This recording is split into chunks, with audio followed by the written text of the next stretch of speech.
Bonjour mon loupard. Je savais pas comment commencer. Bon, du coup, deuxième podcast. Je suis con, j'ai teasé ça comme étant un épisode séduction, un podcast séduction, alors qu'en fait c'est plus un podcast dédié à la confiance en soi, à l'estime de soi, parce que c'est ça qui fait la beauté de tout. On va pas partir sur un truc politique, je vais pas tacler gratuitement les gens. Je vais faire un truc léger parce que c'est l'été et la légèreté est propre à l'été, tout simplement. À la base, j'étais parti, je voulais faire un podcast consacré au no bra, comme on dit, la mode du sans soutif, voilà. Parce que moi, c'est personnellement un truc qui me rend dingue, hein. Déjà quand j'étais célibataire en 2019, dès que je voyais ça, je vrillais. Voilà, c'est un truc qui a un pouvoir incroyable sur moi. C'est ouf, hein. Je ne peux même pas le décrire. Et même aujourd'hui, quand ma copine ne porte pas de soutien-gorge, je deviens dingue. Je ne contrôle pas, c'est plus fort que moi, c'est inhumain. Et d'ailleurs, je crois que je lui ai jamais dit, mais voilà. Bon, bref.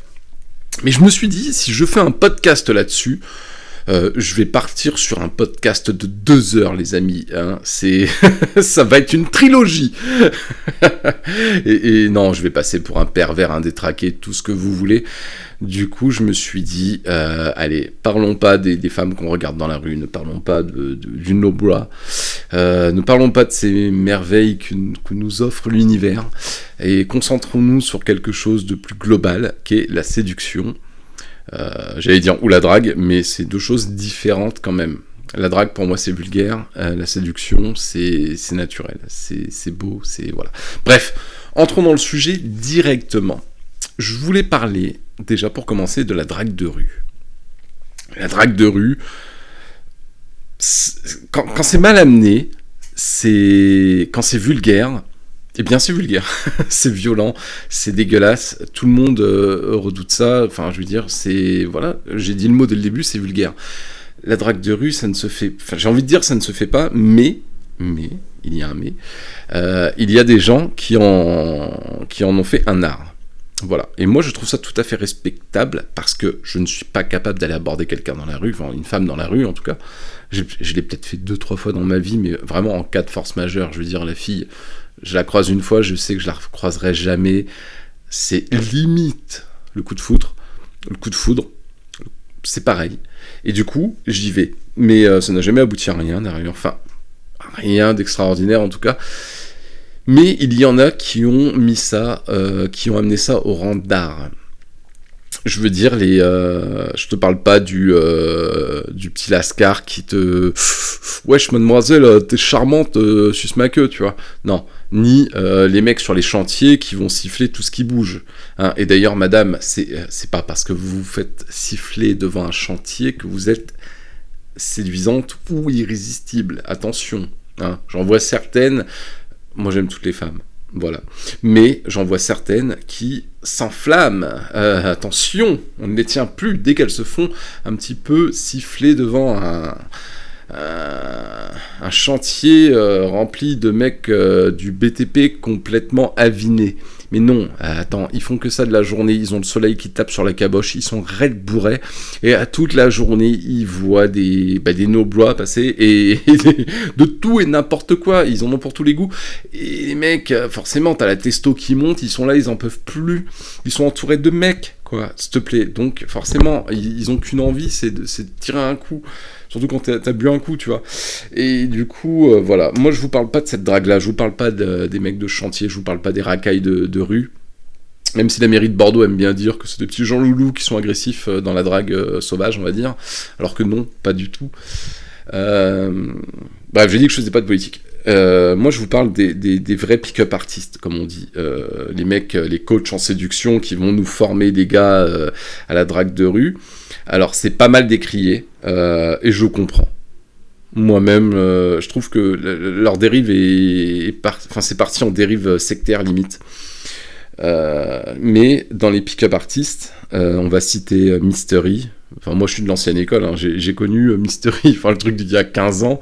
J'avais lu le livre de Neil Strauss. C'est des gars, en fait, qui n'ont pas confiance en eux, donc jusque-là, tout va très bien, qui sont incapables de lever une fille. Ok, pas de problème. Et du coup, les mecs, le dernier recours, c'est ça, tu vois, c'est d'apprendre à draguer. Ils vont vers Mystery, tapez Mystery Pick-up Artist sur Google, vous verrez de quoi je parle. Et ce gars a fait une télé-réalité, mais bien avant, il faisait des petits groupes comme ça, il était coach en séduction, entre guillemets. Et il formait des petits gars qui étaient puceaux pour la plupart, ou en tout cas pas à l'aise avec la jambe féminine, et il t'en faisait des dragueurs voilà, qui pouvaient choper tout ce qu'ils voulaient. Moi j'ai connu ça par le livre, alors je sais plus le titre, mais c'était le livre de Neil Strauss. Neil Strauss, en fait, si vous voulez, c'était même si vous voulez pas, c'est pareil, c'était un journaliste, et comme tous les journalistes, il était un petit peu... pas du tout attirant, il était puceau, il avait une calvoche de ouf, enfin voilà. Les femmes, c'était quelque chose qu'il adulait, mais qu'il a jamais pu toucher.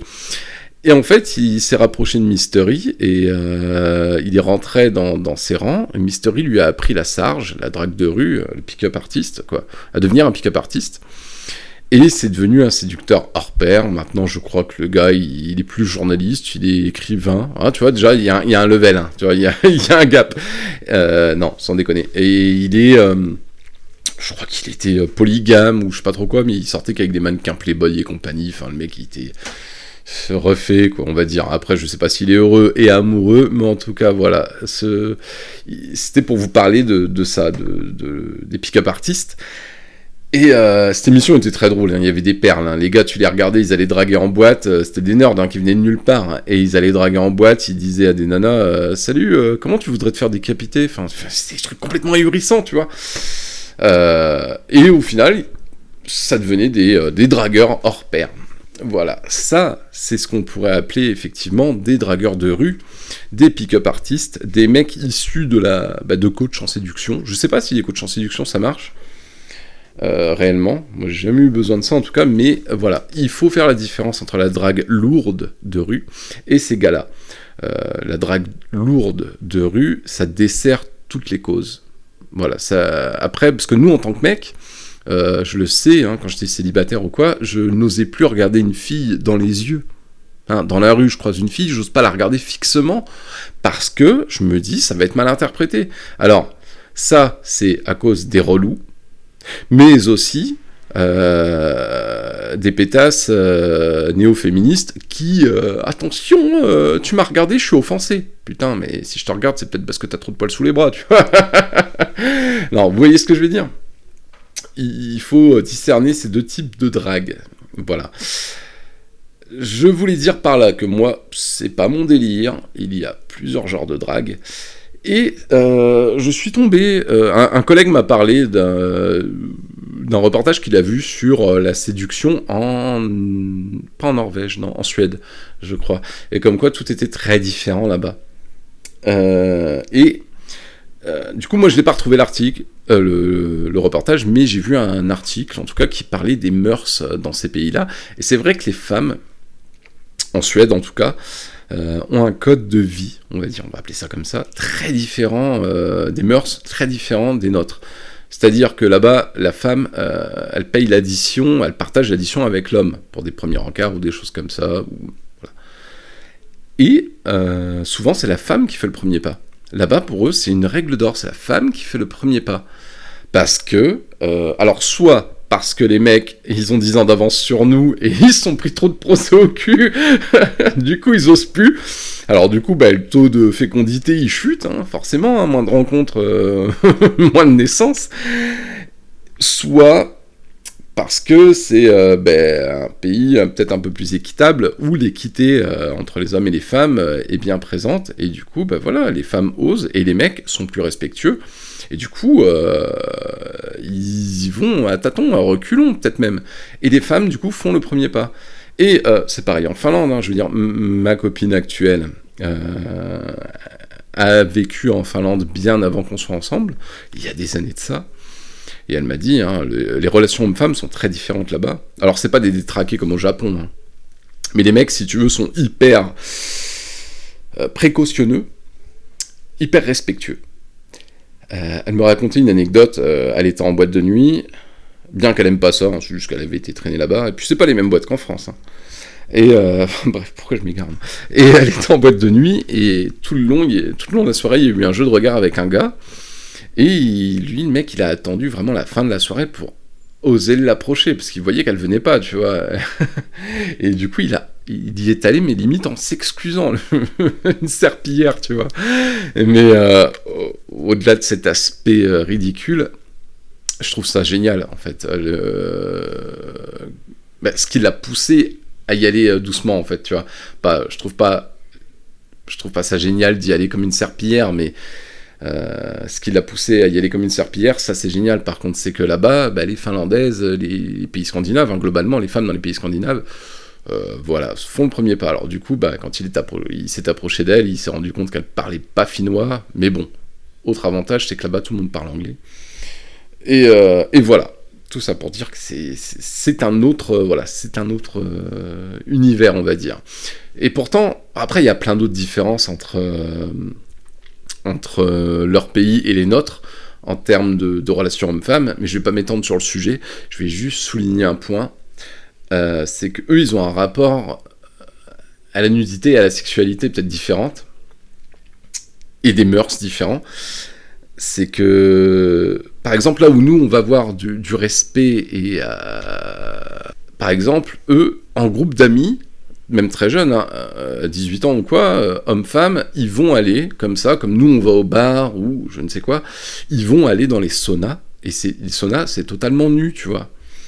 Mais pour eux, c'est normal, et ils sont pas là à se reluquer les uns les autres, hein, tu vois. Pourtant, ils sont dans un pays qui fait froid, où il fait froid, où ils ont tous des tenues, ils sont pas découverts toute l'année. Alors du coup, tu pourrais te dire que quand ils ont l'occasion de voir un peu de chair, ils sont en mode gros pervers, au taquet, mais non, c'est tout à fait normal là-bas, tu vois.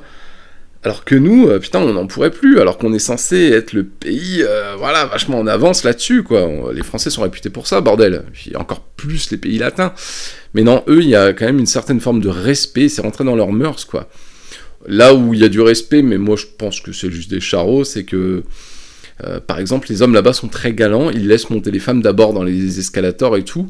Mais on va pas se mentir, c'est juste pour mater leur fiac, hein, soyons clairs. Mais voilà, tout ça pour dire, en Finlande, je sais pas trop, mais voilà, les pays scandinaves, généralement, c'est les femmes qui font le premier pas, et ça, je trouve ça tout à fait admirable. Vraiment, c'est admirable, tu vois. Moi, je suis pas finlandais, hein, je suis français, un français pur souche, comme on pourrait dire. Je veux dire, quand j'étais petit, j'étais blond aux yeux bleus. J'ai les origines polonaises, tu vois. J'étais blond aux yeux bleus, mais j'étais pas nazi. Mais j'étais pas finlandais, j'étais pas... Attends, je bois un coup.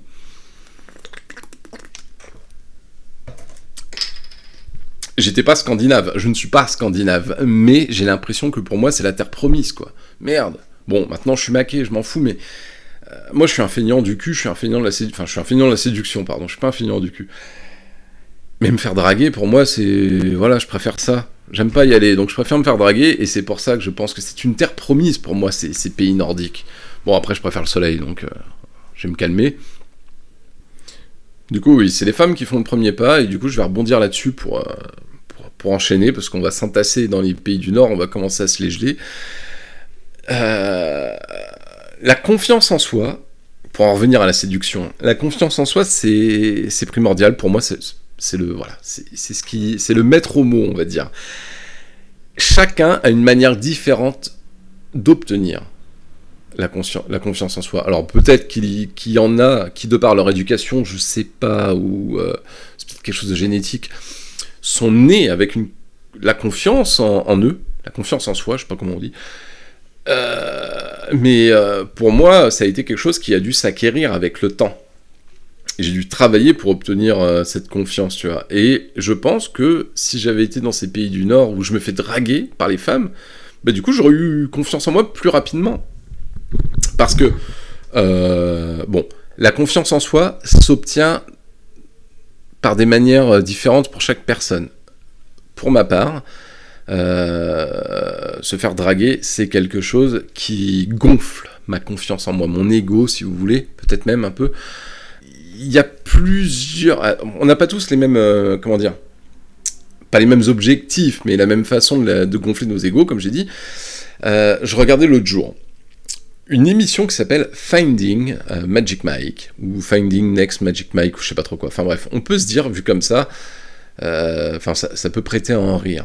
Dès qu'on sait que... Parce que les gens croient à tort que Magic Mike, c'est un film pour gonzesses. Or, c'est un buddy movie. Oh, je ferai un podcast là-dessus. Je ferai un podcast dédié à Magic Mike, parce que putain, il y a beaucoup à dire. Mais bref, il y a une émission qui s'appelle Finding Magic Mike, je sais pas trop quoi. C'est une bande de gars, gaulés ou non, qui ont perdu la flamme en eux. Et qui, du coup, sont coachés par les... Comment on appelle ça ? Les chorégraphes du film Magic Mike et certains acteurs du film Magic Mike pour devenir d'excellents danseurs, d'une part, d'excellents stripteaseurs, mais surtout et principalement pour obtenir une confiance en soi hors du commun et reprendre le contrôle de sa vie tout simplement. Et bon on a vu de tout, on a vu du gras du bide, on a vu des mecs musclés et tout, et il y avait un gars, un Apollon, très beau, le teint allé, les cheveux longs, très look italien, gaulé de ouf. Et le mec, à un moment, il dit... Il y a un petit gros qui lui dit « Putain, mec, t'as un corps de rêve, quoi. » Il dit « Ouais, mais en ce moment, je me sens gros. » Bon, en fait, le gars, déjà, il le dit, il souffre, de dysmorphophobie. Je sais pas si je l'ai bien dit, je galère toujours à le dire, ce mot. Et en plus, il dit, du coup, là, on pourrait croire que j'ai confiance en moi, mais j'ai pas confiance en moi, et c'est pour ça que je suis là. Donc, ce qui m'amène à me dire...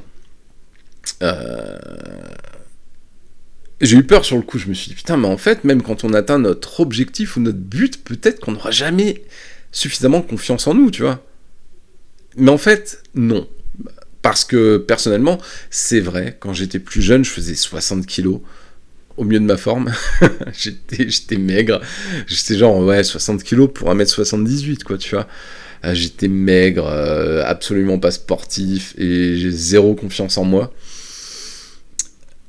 Et je m'étais dit que, un jour je me suis mis au sport, je me suis dit je veux me bâtir un physique de rêve, je veux des épaules larges et tout.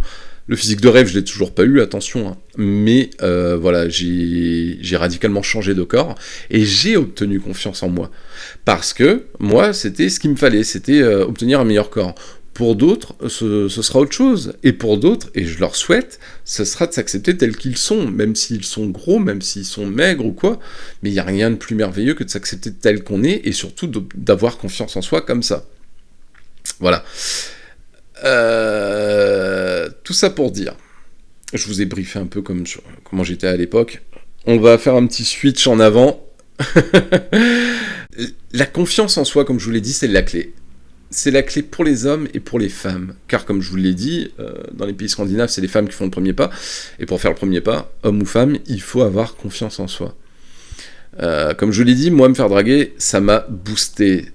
Vous savez, quand vous faites du squat, quand vous faites du soulevé de terre, pour ceux qui font du sport, ça gonfle...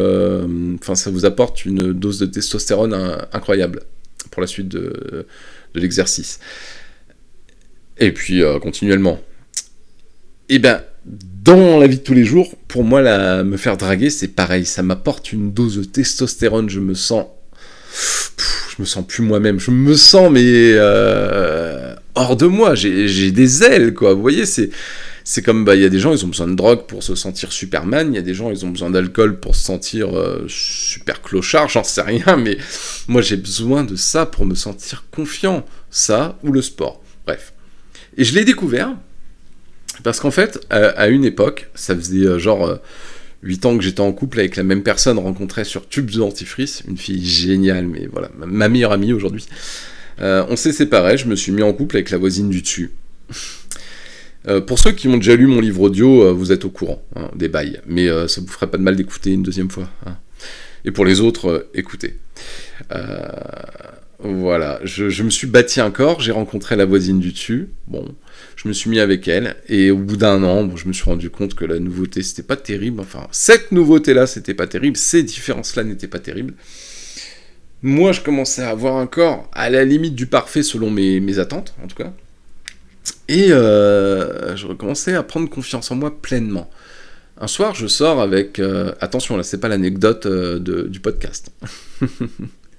Un soir, je sors avec mes deux amies, Lucie et Alice. C'est des voisines à moi de l'époque, des voisines avec qui j'étais très ami depuis 5 ans.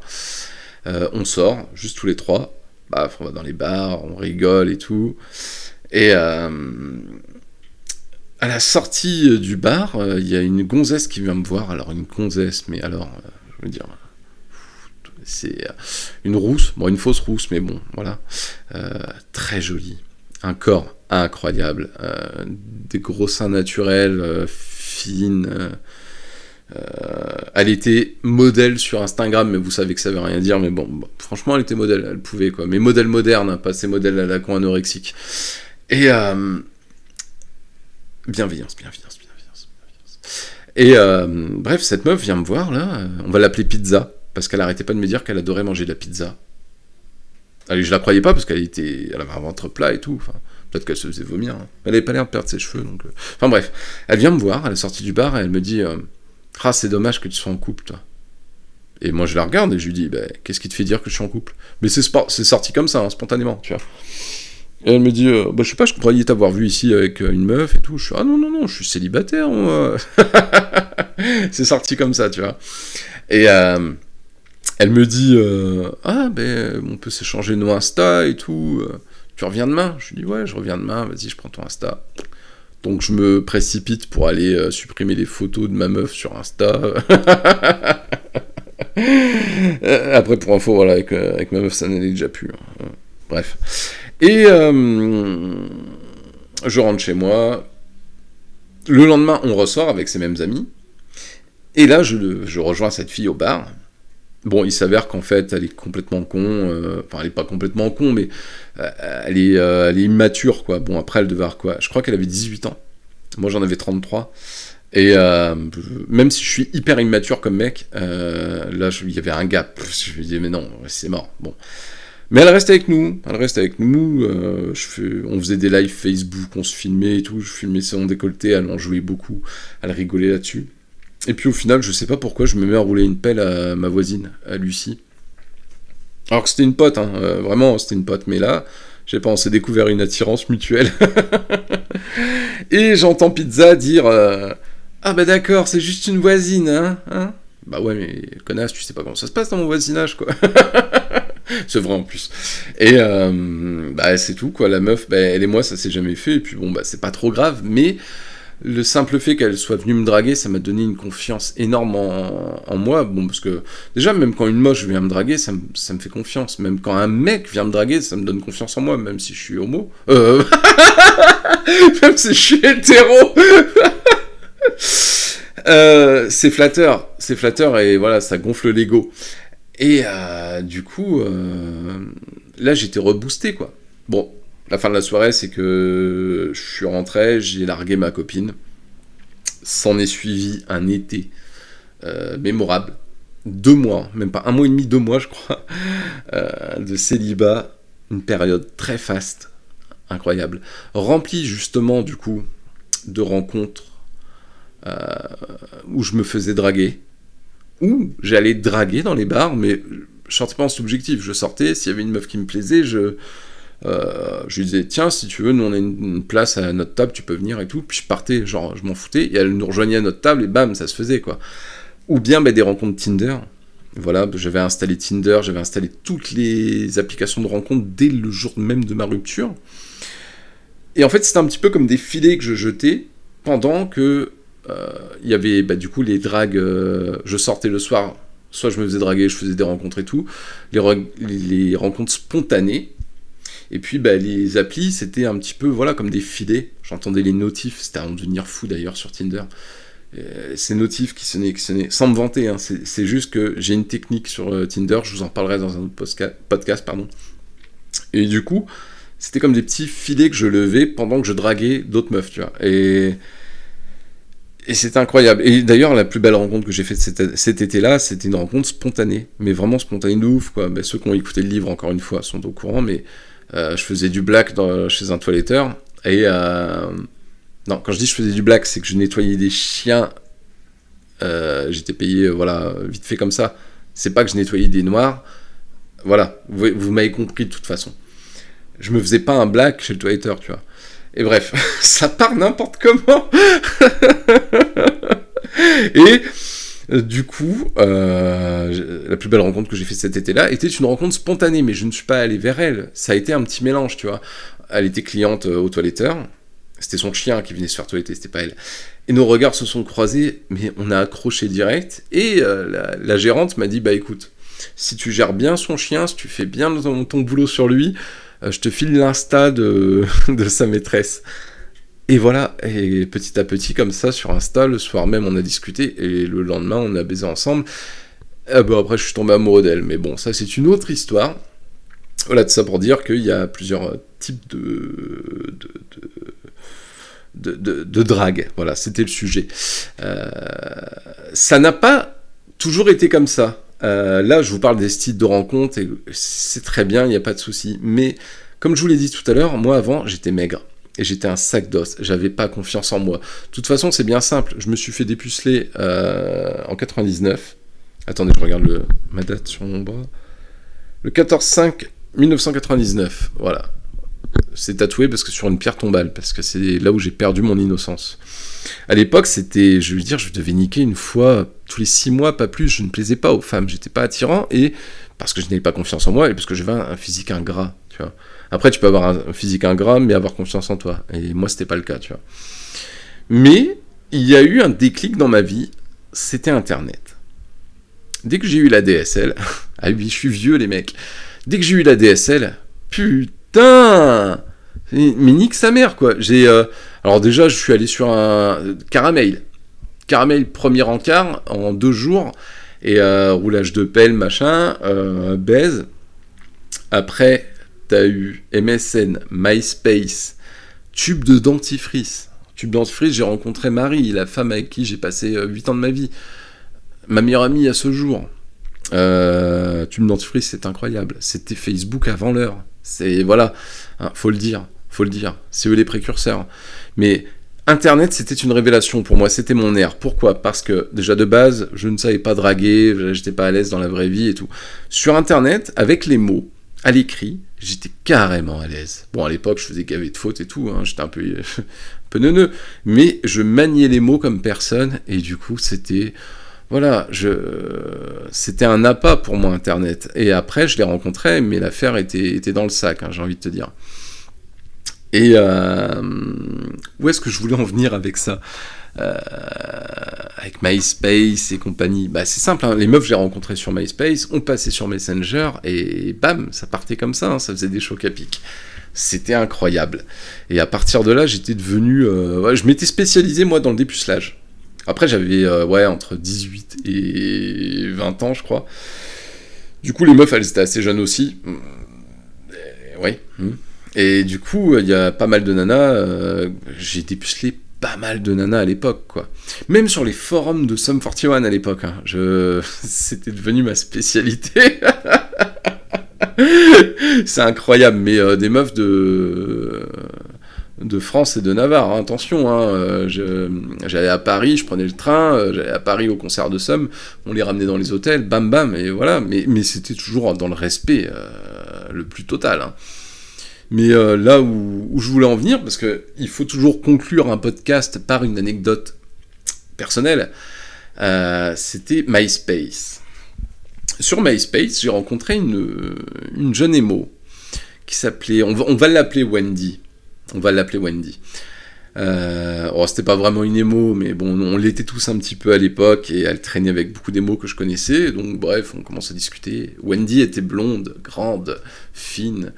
les pommettes roses, pas tout à fait mon style du coup, parce que moi je préférais les filles un peu grosses, machin, et bref, on se rencontre sur MySpace, on passe sur MSN, on se filme à la webcam, machin, on se masturbe l'un devant l'autre, bref, elle se dit, on convient d'un rendez-vous, et elle me dit, bon écoute, je vais venir te chercher en voiture, mais s'il te plaît, quand je viens te chercher, ne me regarde pas conduire.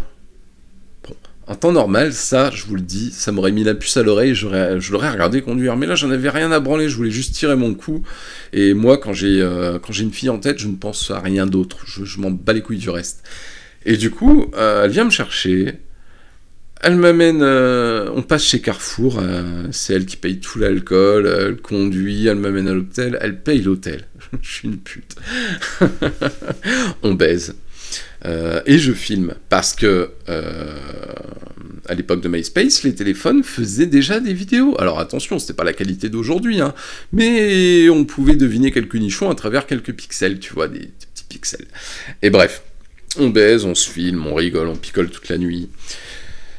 On remet ça 2-3 fois, on se voit en soirée, on baise, on rigole, on se drogue ensemble, voilà, et on baise plein de fois. À l'époque, je me droguais, maintenant je le fais plus. Hein. Pour moi, c'est un truc de déchet, mais bref, je ne juge pas.